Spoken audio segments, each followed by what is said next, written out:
Good afternoon. I am Baishali Bakshi, and my talk is on climate change, forests, and recreation in Minnesota, an application of structural equation modeling (SEM) for valuing cultural ecosystem services. This is based on my dissertation from the University of Minnesota. This is the problem that we are examining.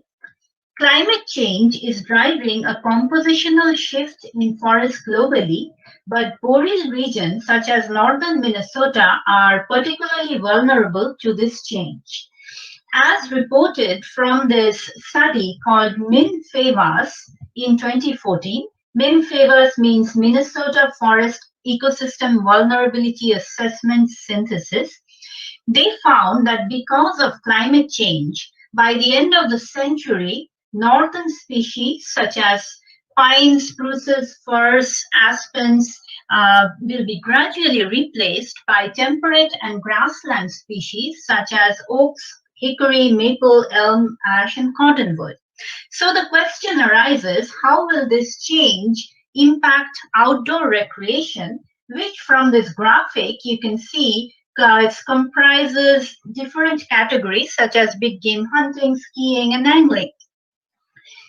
Now, Minnesota also caters to a variety of natural habitat and species, which makes outdoor recreation a key economic driver for northern Minnesota. It is also a cultural ecosystem service, which means it provides benefits from nature. 69% of Minnesotans participate in outdoor recreation compared to the national average of 54%, which means that it is both culturally and economically important for Minnesota. Yet, the links between climate change, forest composition change, and outdoor recreation have not received due attention in previous research. We can illustrate this problem based on this conceptual model, which shows you a system of relationships. I incorporate deer into this conceptual model because current research finds the effect of deer through herbivory or seed dispersal is an important driver of the climate forest composition link. Being a key game species in Minnesota, deer can also influence recreation. So this leads us to our key research questions. How does forest composition affect outdoor recreation? How does this effect change in the presence of other drivers such as climate and deer? How does deer itself affect the overall relationship? And how will outdoor recreation change in the future, which is really our overarching question from this thesis. So based on this interactive nature of our conceptual model and the system of relationships, we chose the structural equation modeling framework to evaluate this conceptual model. The SEM framework is an econometric approach which allows consideration of multiple relationships together. It also lets us look at different types of effects like direct, indirect, and total effects. For example, from our conceptual model, the total effect of climate change on forest composition comprises the direct effect shown by arrow 2 and the indirect effect through deer shown by arrows 3, 5, and 6.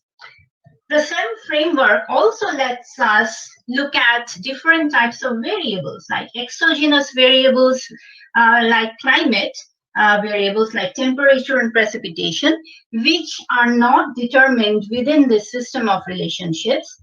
Endogenous variables that are partly determined within the system, like forest composition and deer, and latent variables, which are unobserved predictors of the response variables, which here is outdoor recreation. Now, we chose the deer as a catch-all latent variable for the effect of deer because the effect of deer, like herbivory, seed dispersal, or hunting potential, is not always readily observable or documented through data. We chose to model this latent effect of deer through a proxy or instrumental variable, IV, which here is deer population by county and year. Here is a quick look at our data. All of our data is at county level for northern Minnesota and for 13 years for 2003 to 2015. Data on 7 types of forest composition were obtained from the US Forest Service. Data on outdoor recreation in terms of licenses by county and year were obtained from the Minnesota DNR, also 7 types. Data on climate variables, including temperature and precipitation, were obtained from the Prison Climate Group. And the data on the instrumental variable, deer population by county and year, was developed from raw data on deer density by deer permit area, which is a management region from the Minnesota DNR. So here are our selected results from the SEM models. We found a strong relationship between forest composition and recreation, which persisted in the presence of climate and deer effects. We also found that this effect varies with what forest composition category we are looking at and also the recreation category. The overall effect on any particular type of recreation depended on the aggregated net impact of the individual forest composition groups. Climate was also found to be a strong predictor. Climate, especially that is temperature, was found as a strong predictor of both forest composition and recreation. And we found that deer had a distinct but small effect on the overall relationship.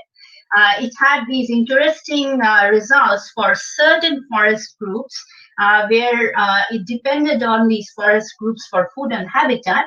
And then it influenced other forest groups like elm ash cottonwood through dispersal and herbivory on other groups.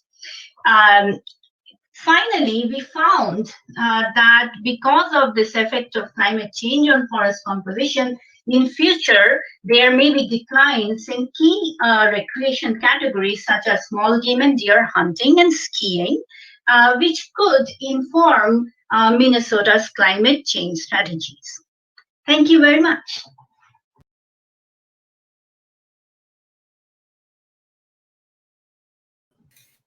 Thank you so much, Baishali, for your presentation, and thank you for being here with us today.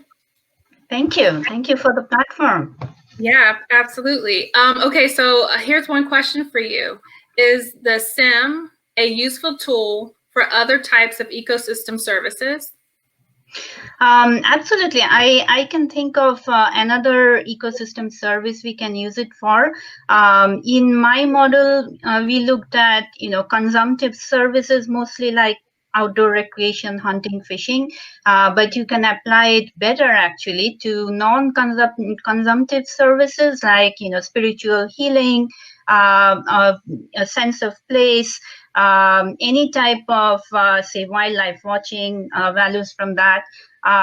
Anything that you cannot really document through data or have a kind of observational impact, we can model through SEM. Okay, great. Thank you. All right, and here's one more question for you. What types of management decisions might this inform? This, I think, mostly for our local area of northern Minnesota, it is actually changing at a very drastic rate because it's part of the boreal biome. So many of the forests that people like and have a cultural attachment to are really not going to be there at the end of the century. So that could really influence people's, especially through tourism, cultural values, of course, outdoor recreation, which we looked at. So those kinds of things can have a huge economic impact on Minnesota's tourism.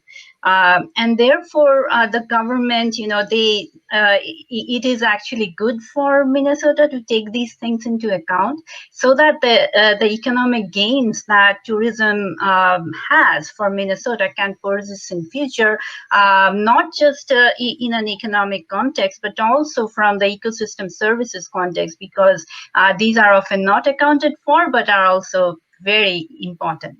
Yeah, perfect. Thank you again so much for being here. Great presentation. Thank you.